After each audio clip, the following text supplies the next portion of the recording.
বৈঠালাংছৰ আনুষ্ঠানিকভাৱে টাউন ঘোষণা 7টা ৱাৰ্ড সাঙুৰি গঠন কৰা হ'ল Baithalangso town committee.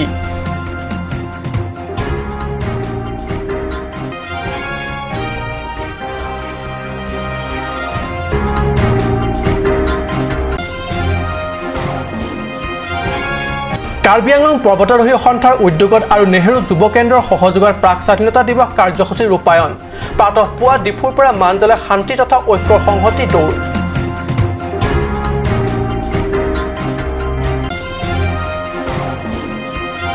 Dima Hasao CEM দেৱালাল গাৰ্লছৰ বিৰুদ্ধে ক্ষোভৰ জুইত ডিমা হাছাওবাসীৰ। দুজনকৈ পূৰ্বৰ শাসকীয় নেতা হত্যাৰ অভিযোগ। অগপৰ নেতৃত্বৰ গাৰ্লছাক গ্ৰেপ্তাৰ দাবীৰে বিশাল গণসমদল। নমস্কাৰ, অসমীয়া প্ৰাইম টাইম বাতৰিত মই পৰহজ্যোতি শৰ্মাই স্বাগতম জনাইছোঁ। এতিয়া আগবাঢ়িছোঁ প্ৰথমটো বাতৰিলৈ। পশ্চিম কাৰ্বি আংলং জিলাৰ হামৰেন আৰু ডংকামকমৰ পিছত আনুষ্ঠানিকভাৱে বৈঠালাংছ টাউন ঘোষণা। এতিয়াৰে পৰা বৈঠালাংছ গ্ৰামাঞ্চলৰ পৰা নগৰ অঞ্চললৈ পৰিৱৰ্তন হ'ল।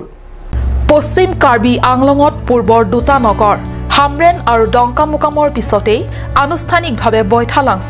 পৰিৱৰ্তন হ'ল বৈঠালাংছ টাউনলৈ। ইয়াক লৈ জিলাখনত মুঠ 3 স্থানত টাউন হ'ল। নৱঘোষিত এই টাউন কেইখনত 7টাকৈ ৱাৰ্ড অন্তৰ্ভুক্তি কৰা হৈছে। পাৰ্বত্য উন্নয়ন মন্ত্ৰী চুমৰংহাঙৰ উপস্থিতিত কাৰ্বি পৰিষদৰ মুখ্য কাৰ্যবাহী সদস্য তুলিৰাম ৰংহাঙে আনুষ্ঠানিকভাৱে বৈঠালাংছক নগৰ ঘোষণা কৰা হয়।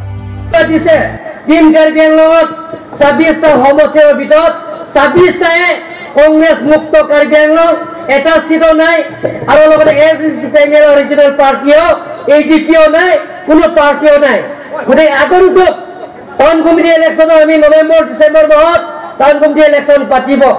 বাৰিষা শেষ হোৱাৰ লগে লগে যেতিয়া বৰষুণ যদি কমে আমি কাৰ্বি আংলং অটোনমাছ কাউন্সিলৰ পৰা সিদ্ধান্ত লৈছোঁ যে টাউন কমিটি এলেকাত আমি সোনকালে নিৰ্বাচন পাতিম। নিৰ্বাচন পতাৰ লগে লগে মই ৰাজ্যক অনুৰোধ কৰিব বিচাৰিম যে আপোনালোকে আমাৰ ভাৰতীয় জনতা পাৰ্টি প্ৰাৰ্থীক আপোনালোকে সহযোগিতা কৰিব লাগিব, আপোনালোকে মৰম কৰিব লাগিব। আমাৰ প্ৰাৰ্থীক বিপুল ভোটত যোগযুক্ত কৰিব বুলি আশা ৰাখি পুনৰবাৰ আপোনালোকক কাৰ্ডম নমস্কাৰ জনাই সকলোলৈ অকল কাৰ্ডম আৰু নমস্কাৰ জনাই মোৰ আজি টাউন কমিটিক ডিক্লেয়াৰ কৰা সভাত আদৰণি ভাষণ লগতে আজি সভাত বিশ্ব ব্যাখ্যা হৈ কাৰ্বি আংলঙৰ অটোনমাছ কাউন্সিলৰ পৰা মই চমুক ভাষণে মাতে সামৰি মাৰিলোঁ। কাৰ্ডম জয় হিন্দ। তদুপলক্ষে বৈঠালাংছ বেচিক LP স্কুলৰ খেলপথাৰত এক ৰাজহুৱা সভা অনুষ্ঠিত হয়।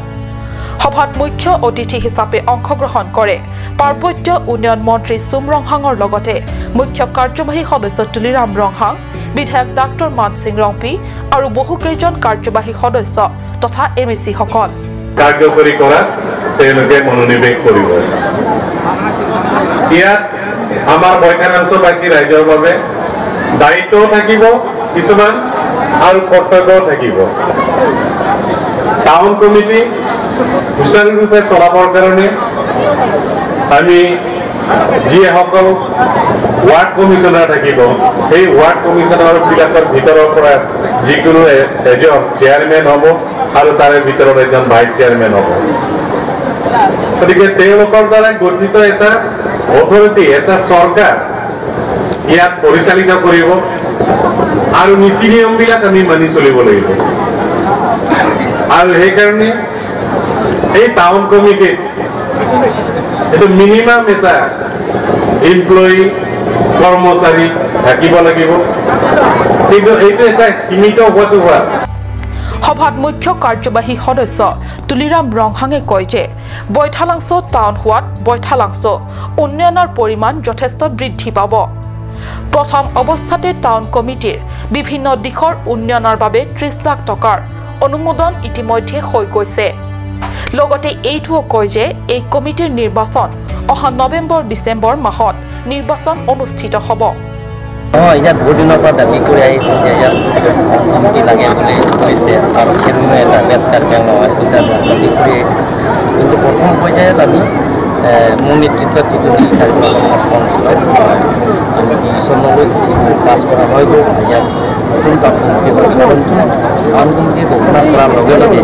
ইয়াত বহুতো চৰকাৰৰ পৰা আঁচনি ইয়াত পাব ষ্ট্ৰীট লাইটৰ পৰা আৰম্ভ কৰি বেলেগ বেলেগত আঁচনি বহুত পাব ডাষ্টবিনৰ পৰা আৰম্ভ কৰি ঠেলাৰ পৰা আৰম্ভ কৰি আৰু ট্ৰেক্টৰৰ পৰা আৰম্ভ কৰি ডাম্পাৰ ট্ৰাকৰ পৰা আৰম্ভ কৰি আৰু বহুতো আঁচনি পাব আৰু মই কাৰ্বি আংলং অট'নমাছ কাউন্সিল ইউটি গ্ৰাণ্ট স্পেচিয়েল গ্ৰাণ্ট হিচাপে মই ইয়াত টাউন কমিটিৰ কাৰণে মই 30 লাখ টকা দিয়া হৈছে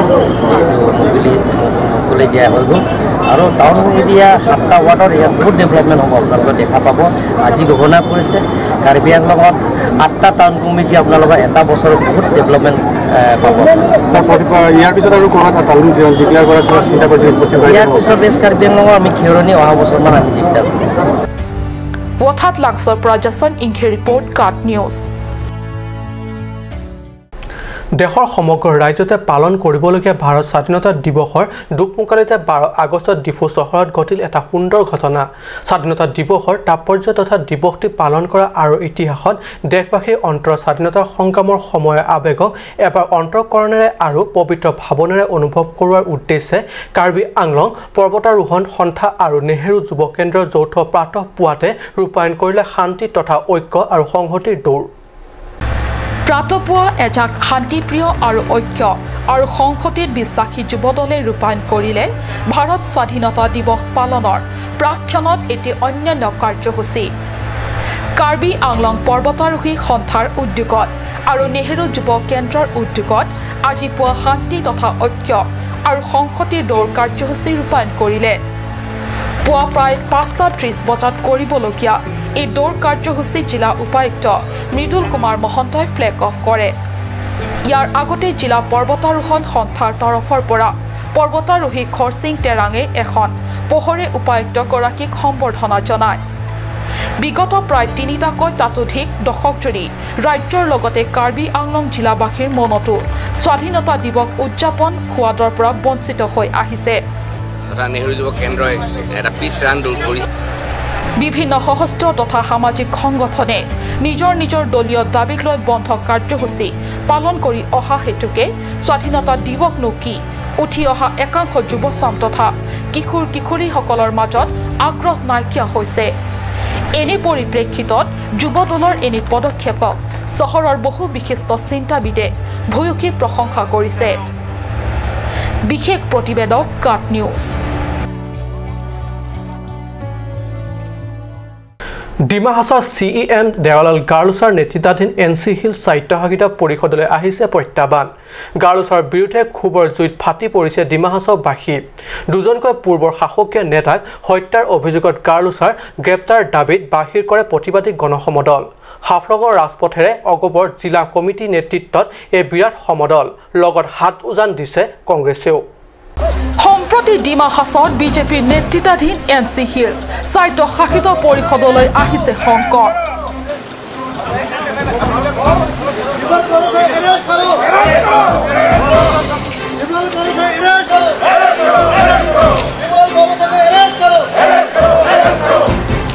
CEM মুখ্য কাৰ্যবাহী সদস্য দেৱলাল গাৰ্লছৰ মূৰৰ ওপৰত দুজনকৈ পূৰ্বৰ শাসকীয় দলৰ নেতাৰ প্ৰয়াত মুখ্য কাৰ্যবাহী সদস্য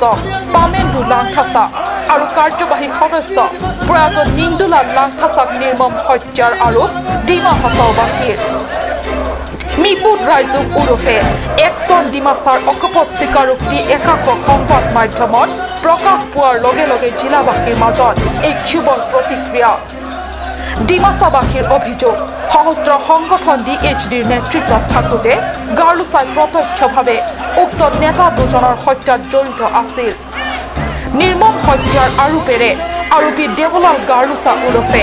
ডেনিয়েল ডিমাছাক সেয়েহে শীঘ্ৰে গ্ৰেপ্তাৰৰ দাবীত অগপৰ নেতৃত্বত 11 আগষ্টত সহস্ৰাধিক সংখ্যাত পুৰুষ মহিলাই প্ৰতিবাদ জনাবলৈ ওলাই আহিছে ৰাজপথলৈ গাৰ্লছাৰ দৰে হত্যাকাৰী তথা অপৰাধীৰ হাতৰ পৰা সাংবিধানিক অধিকাৰ সুৰক্ষাৰ বাবে হত্যাকাৰী গাৰ্লছাক শীঘ্ৰে গ্ৰেপ্তাৰ অচিৰেই পৰিষদ ভংগ কৰিব লাগে আৰু ৰাজ্যপালে জিলাখনৰ শাসনৰ ভাৰ নিজৰ হাতলৈ নিব লাগে ইত্যাদি তিনিটা প্ৰধান দাবী উল্লেখ কৰি ডিমা হাছাও জিলা উপায়ুক্তৰ জৰিয়তে অসমৰ ৰাজ্যপাল প্ৰফেসৰ জগদীশ মুখীলৈ এখন স্মাৰক পত্ৰ প্ৰেৰণ কৰে আনহাতে ডিমা হাছাও জিলা কংগ্ৰেছ কমিটিয়ে উক্ত দিনা মুখ্য কাৰ্যবাহী সদস্য দেৱলাল গাৰ্লুচাক শীঘ্ৰে গ্ৰেপ্তাৰৰ দাবীত 13 আগষ্টত 10 ঘণ্টীয়া ডিমা হাছাও জিলা বন্ধ আহ্বান কৰিছে জিলা কংগ্ৰেছ কমিটিয়ে ডিমা হাছাওত অচিৰে জিলা পৰিষদ নিৰ্বাচন অনুষ্ঠিত কৰাৰ বাবে ৰাজ্যপালক অভিযুক্ত পদক্ষেপ গ্ৰহণৰ দাবীও তুলিছে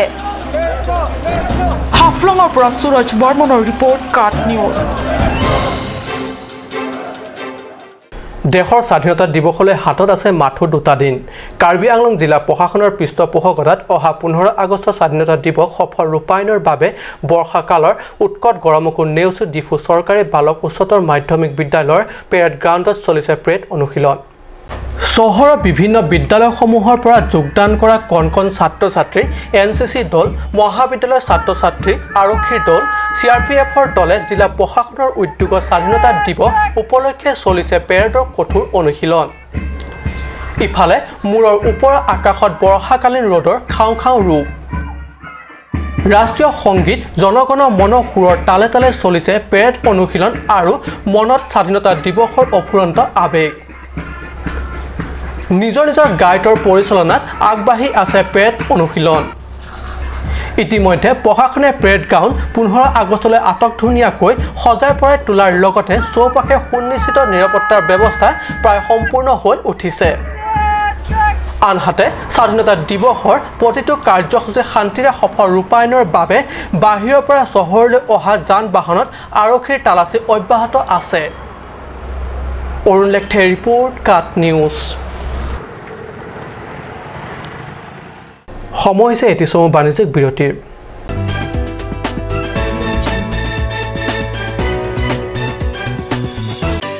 Please step in Ishan Motors,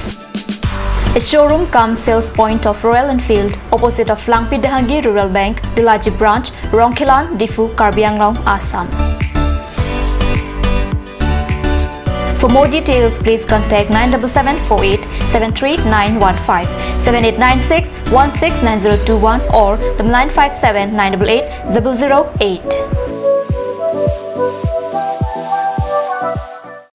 আজিকালি যিকোনো পাৰ্টি মানে কাঞ্জ জুচ বাইদি বেটো কমলাটো খাইছিলি না আনাৰসৰটো পাহাৰীয়া কমলা আৰু আনাৰসৰ পৰা তৈয়াৰ কৰা কাঞ্জ জুচ সম্পূৰ্ণ বিশুদ্ধ কাঞ্জ জুচ খাওক জীৱনৰ মজা লওক Kanj juice Kanj Assam hill small industries development corporation লিমিটেডৰ পৰা ঘৰত নিত্য প্ৰয়োজনীয় সামগ্ৰীসমূহ আপোনালোকৰ বাবে সাজু কৰা হৈছে নিত্য প্ৰয়োজনীয় বিবিধ ৰস ফলৰ ৰস বজাৰৰ দোকানে পাব বিশুদ্ধ খোৱা পানী আমৰ ৰস কমলাৰ ৰস সৰিয়হৰ তেল হালধিৰ গুড়ি আমলখিৰ আচাৰ চিত্ৰনলা গাজ টেঙা ইত্যাদি অধিক মাত্ৰাত দোকানত পাব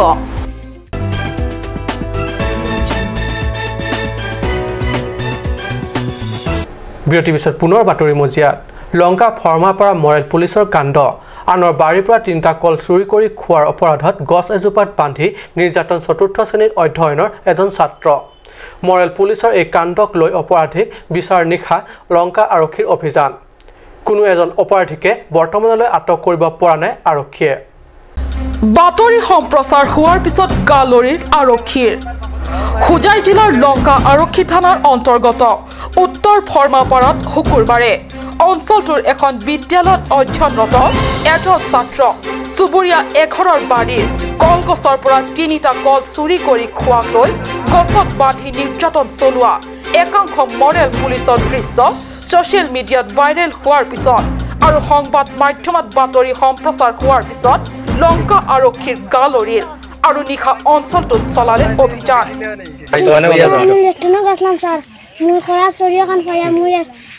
একো খাই দিছাম স্যার মোরে কড়া চরিয়াখান বুয়াইয়া স্যার মোরে বই গাছ লগে বান দিয়া ফটো করিয়া মোরে নেটো চাওছুন স্যার কে মারছে তোমারে কথা কামালে আর মস্তু তুমি কলা খাইছো দেখে তোমারে মারছে ইসলাম কোনগু তারার কোনগু ইসলাম নাম কবে মারছিল তোমারে ইসলামে কবে মারছে তোমারে জলালেও মারছে জলালে মারছো স্যার জলাল মস্তু তুমি কোন ক্লাসে পড়ো মাল কবে মারছিল তোমারে মস্তু কবে মারছে যদিও আৰক্ষীয়ে এতিয়ালৈকে কোনো ব্যক্তিক এই ঘটনা সন্দৰ্ভত গ্ৰেপ্তাৰ কৰিবলৈ সক্ষম হোৱা নাই এলৈ স্থানীয় ৰাইজৰ মাজত চলিছে তীব্ৰ প্ৰতিক্ৰিয়া কি হৈছিল দাদা আমাৰ লড়াটো স্কুলত মই পঠাই দিছো স্কুলেৰ ভিতৰত বই ৰাখি পেলাই এই ৰাস্তাৰ ওচৰত সিফালে জঙ্গল জায়গা আছে তাতে লেফটিং কৰিবলৈ কৈছিল যোৱাৰ পিছত ইয়াত কৈ পেলাই কল দেখিছে এক মাহ আগতে কলৰ গাছটো এৰি ভাঙি পৰি গ'ল কলটো পাকি গ'ল আৰু এই লড়াটো কল এক দুইটা মান খাই দিয়ে খা দিয়াৰ পিছত এই মালিকৰ লড়াটো আহি পেলাই দেখিছে যেতিয়া কলটো খোৱা তাক ধৰিছে ধৰি পেলাই মাৰিছে মাৰি পেলাই গৈছে লগ কলটো তক ঘৰত বান্ধি লংকাৰ পৰা বিশ্বজিৎ চক্ৰৱৰ্তীৰ ৰিপৰ্ট কাট নিউজ মানুহে মানুহৰ বাবে শীৰ্ষক উপলক্ষে দুদিনীয়া কাৰ্যসূচীৰে পাকলামকাম হাইস্কুলত বিজ্ঞান সজাগতা শিবিৰ সফল সামৰণি পুৰণি দৃষ্টিভংগী এৰি আধুনিক জীৱনযাত্ৰাৰ সপোন গঢ়াৰ লক্ষ্যৰে অসম বিজ্ঞান ছ'চাইটি হাৰাঘাট শাখাৰ উদ্যোগত আৰু বেচৰকাৰী সংগঠন ছেমছন ইংলিছ চিংথুৰ আমে তথা ৰেড ক্লাবৰ সহযোগত অনুষ্ঠিত কৰা বিজ্ঞান সজাগতা শিবিৰ ডকমকা আৰক্ষী থানাৰ অন্তৰ্গত ভিতৰুৱা অঞ্চলত অৱস্থিত পাকলামকাম হাইস্কুলত দুদিনীয়া কাৰ্যসূচীৰে অনুষ্ঠিত হৈ যায় বিজ্ঞান সজাগতা শিবিৰ 11 আগষ্টত পুৱা পতাকা উত্তোলনেৰে প্ৰথম দিনৰ কাৰ্যসূচী শুভাৰম্ভ কৰে দ্বিতীয় দিনা পুৱা ছাত্ৰ ছাত্ৰীসকলৰ মাজত চিত্ৰাংকন প্ৰতিযোগিতা আৰু কুইজ প্ৰতিযোগিতা অনুষ্ঠিত কৰে চিত্ৰাংকন আৰু কুইজ দুইটা প্ৰতিযোগিতাতে ক খ আৰু গ শাখাত অঞ্চলটোৰ কেইবাটাও স্কুলৰ ছাত্ৰ ছাত্ৰীসকলে অংশগ্ৰহণ কৰে আনহাতে একেটা দিনতে চিকিৎসা শিবিৰো অনুষ্ঠিত কৰে অঞ্চলটোৰ কেইবা শতাধিক ৰাইজে আহি চিকিৎসা শিবিৰত বিনামূলীয়া স্বাস্থ্য পৰীক্ষা কৰোৱায় বিয়লি অনুষ্ঠিত ৰাজহুৱা সভাত বিধায়ক জয়ৰাম ইংলেঙে মুখ্য অতিথি হিচাপে ভাগ লয় ইয়াৰ উপৰিও নিমন্ত্ৰিত অতিথি হিচাপে ছেমছন ইংলিছ চিংথুৰ আমেৰ সভাপতি অমৰ কুমাৰ নাথ পাকলামকাম হাইস্কুলৰ প্ৰধান শিক্ষয়িত্ৰী বসন্তী বৰা শিক্ষকক্ৰমে মেনসিং ৰংহাং ভৱেন্দ্ৰ খাকলাৰী ৰেড ৰিভাৰ ক্লাবৰ সভাপতি ৰবিনসন ৰংপি অসম বিজ্ঞান শাখা হাওৰাঘাট শাখাৰ জিলা সমন্বয়ক বীৰেন ডেকা চিকিৎসা বিষয়া বীৰেশ্বৰ বে আৰু সামেলাংশ ব্লক মণ্ডল চন্দ্ৰ ইংতি প্ৰমুখ বহুকেইগৰাকী বৰেণ্য ব্যক্তিসকল উপস্থিত থাকে পাকলামকাম ৰাইজৰ উদ্দেশ্যে দিয়া মুখ্য অতিথি ভাষণত বিধায়ক জয়ৰাম ইংলেঙে পুৰণি পৰম্পৰাগত বিশ্বাসেৰে ৰোগ নিৰাময় উপায় কৰাৰ পৰিৱৰ্তে যিকোনো ৰোগত আক্ৰান্ত হলে ৰোগীক অচিৰে চিকিৎসালয়ত নি চিকিৎসা গ্ৰহণ কৰাৰ সপক্ষে বক্তব্য প্ৰদান কৰে লগতে বাসগৃহ চৌপাশে পৰিষ্কাৰ পৰিচ্ছন্নতা ৰখাৰ লগতে প্ৰস্ৰাৱগাৰ শৌচাগাৰ ব্যৱহাৰ লগতে চাফ চিকুণকৈ ৰখাৰ পৰামৰ্শ দিয়ে